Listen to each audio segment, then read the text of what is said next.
The second best team in LA. The Zlatans. The Zlatans, correct. Sitting just in a playoff spot, just barely, by the way. Um, Gaston Brugman and Ricky Puig in, Ryan Ravelis, everybody else non important.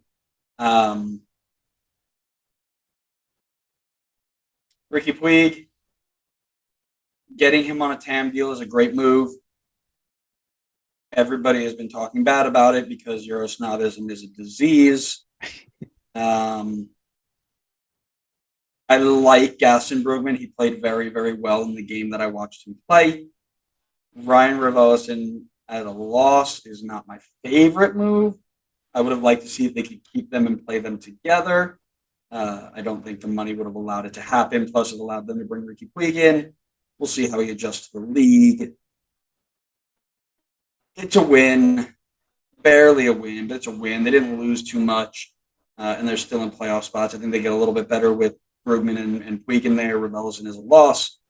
It's bearable. I'm going to start off by saying that, yeah, I think the Ricky Puig's signing is fantastic. I think it's great for the league. It's especially great that they got him on a non-DP contract. Definitely opens up some more possibilities.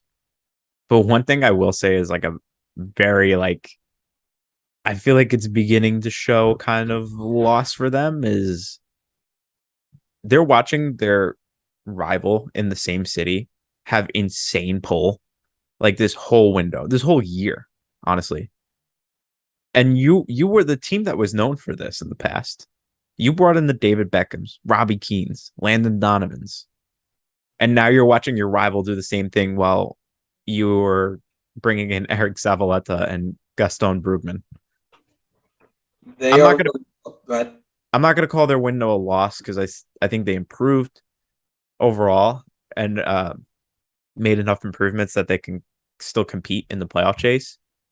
But I think that they're really losing that spark that they used to have, that pull, that like glamour that they used to have. And LAFC have just like scooped that up and completely run away with it.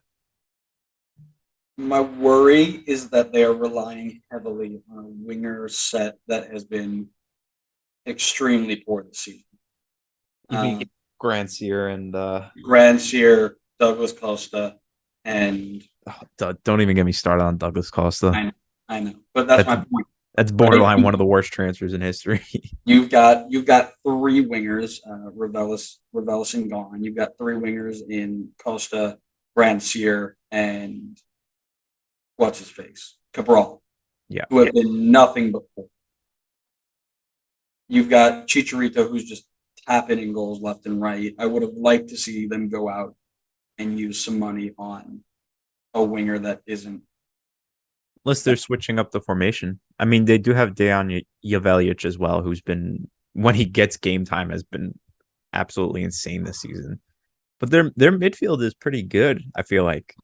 You've got Brugman now in defensive mid, Ricky Puig, Marky Delgado, Efren Alvarez.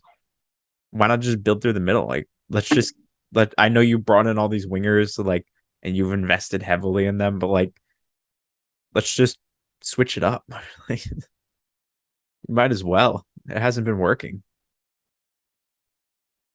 Yeah. It's a win, but I agree with you in that they're sitting there watching their rivals absolutely blow the league up and just laughing about it. I think it just hurts because of what they used to be able to do. Because they're watching LASC do this and Toronto, and it's like that was you. You did it first. And then you've lost the ability to do it. I mean, you even did it somewhat recently. You brought in Zlatan. You even brought in Chicharito, which was a great signing. But I just feel like you'll get Adam upset if you keep saying.